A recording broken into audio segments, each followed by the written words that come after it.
Todo comienza en Colombia cuando la Constitución de 1886 rigió en el Estado colombiano hasta 1991.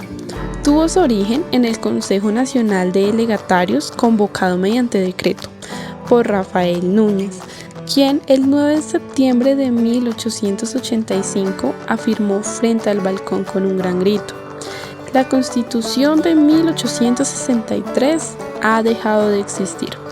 Núñez dijo que el régimen constitucional de 1863 debía reformarse para terminar con la discordia que ésta había producido. Sin embargo, la historia hizo evidente que el régimen de discordia entre los partidos políticos no terminó con la Constitución de 1886. Por el contrario, durante el periodo de 1886 a 1909, la discordia entre el partido político mayoritario y la minoría política representada por los liberales y conservadores históricos fue el pan de cada día. La reforma constitucional, y más exactamente el reconocimiento de la supremacía constitucional, fue la herencia que nos dejó la Unión Republicana. Para que esto ocurriera, tuvieron que confluir dos situaciones en la historia colombiana. La primera, los liberales y conservadores históricos tomaron la determinación de unirse como una sola fuerza. Y la segunda, que los liberales y conservadores reunidos en la Unión Republicana coincidieran en la necesidad de reformar la Constitución de 1886.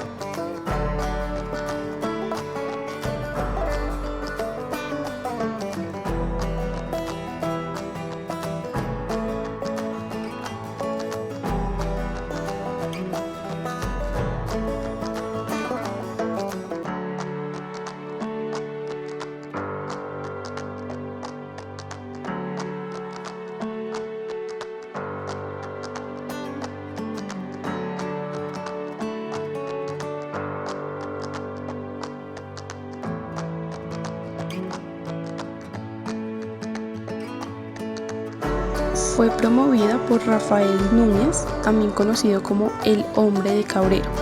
Era el presidente de la República y su principal redactor fue el político y escritor Miguel Antonio Caro, durante el periodo histórico conocido como la Regeneración. Rafael Núñez, insigne poeta y estadista, tenía claro que era preciso reformar el sistema político vigente para que el país superara el desorden y la violencia. Y esto requería un sistema político en el que el Estado fuera vigoroso. Pero fue realmente en el año de 1990 con la Séptima Papeleta, un movimiento de estudiantes de universidades públicas y privadas de la carrera de Derecho quienes comenzaron a rondar por el pueblo una séptima papeleta para las elecciones, de la cual se promovía la convocatoria de una asamblea constituyente en Colombia, con la finalidad de lograr una reforma para aquella Constitución de 1886. Ese movimiento fue todo un éxito.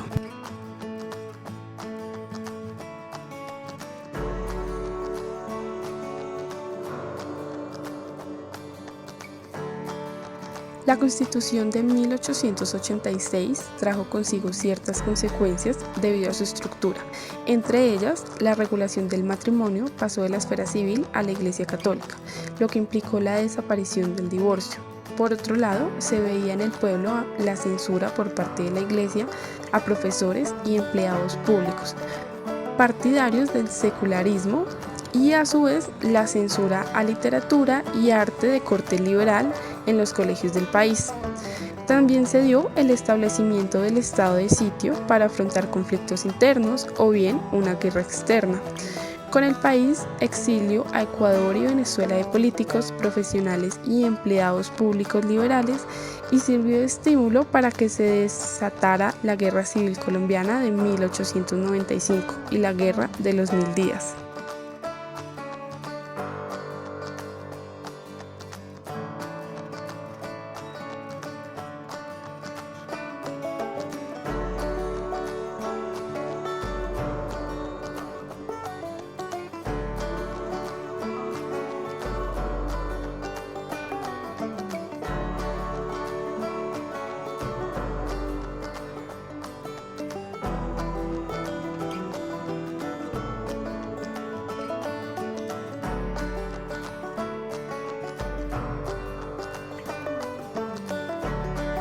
El tiempo pasó y ya la anterior constitución no era acorde para la época que estábamos viviendo. Por ello, la necesidad de una nueva constitución que reuniera todo aquello que el pueblo necesitara. Fue así como nuestra constitución de 1991 vino a surgir. Fue creada con el propósito de darle solución a varios de los problemas que aquejaban al país por ese entonces, como lo era la inequidad, la crisis económica devenida por la invención de los dineros del narcotráfico en el mercado y el aumento de las acciones delictivas de los grupos armados ilegales como el M-19, las FARC o el ELN, lo cual generaba un aumento en la desconfianza de los colombianos hacia las instituciones políticas. En este sentido, la Asamblea Constituyente de 1991 pensó la manera en cómo, por medio de un texto constitucional, se le podía dar forma a un país que estaba sumido en tantos problemas. La Carta Magna, que pretendía reformar el movimiento de la Séptima Papeleta, estaba vigente desde 1886 y establecía el catolicismo como el pilar del Estado, restringía el derecho al voto, permitía la pena de muerte, prohibía el divorcio y daba poderes extraordinarios al presidente, tales como elegir al gobernador y magistrados. Debido a ello, la población ya estaba cansada de esta situación, pero nadie hacía nada, hasta que un día, unos estudiantes universitarios, la mayoría de derecho, que rondaban entre los 20 años, impulsaron un gran cambio. El Estado colombiano se enfrentaba en una dura guerra a los carteles del narcotráfico. Las tasas de homicidio eran las más altas del mundo. Los atentados contra la población civil eran frecuentes y 6 guerrillas buscaban derrocar al gobierno.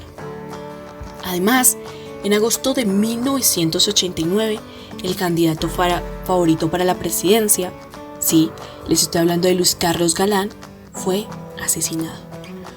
Todos estos sucesos colmaron el vaso de aquellos estudiantes y comenzaron a rondar para la época de las elecciones una papeleta que tenía como objetivo promover una asamblea constituyente. El objetivo se cumplió. El presidente Virgilio Barco decretó un estado de sitio para que se organizara el plebiscito constitucional en las presidencias del 27 de mayo. Esto dio origen a la Constitución del 4 de julio de 1991, una de las más innovadoras y respetadas de América Latina, la base de nuestra actual Colombia. Entre las principales diferencias de estas constituciones fue notorio que la Constitución de 1886 plasmaba un Estado de Derecho, donde se respetaban más los derechos colectivos que al sujeto de derecho como tal. Y en la Constitución de 1991, el Estado se convierte en un Estado social de derecho, donde priman las libertades individuales en relación con las colectivas.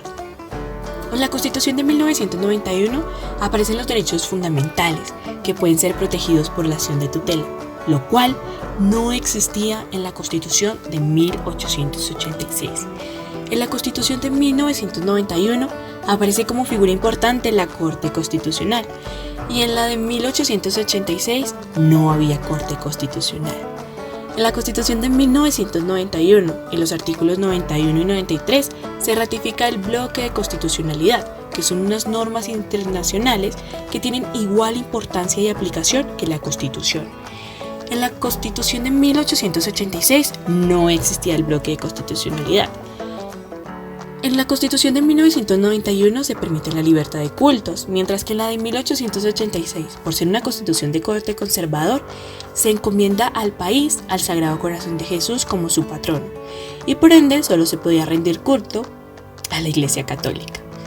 Todo lo anterior nos lleva a una gran enseñanza, y es que muchas veces se necesita simplemente que alguien tome la batuta y nos lleve al cambio.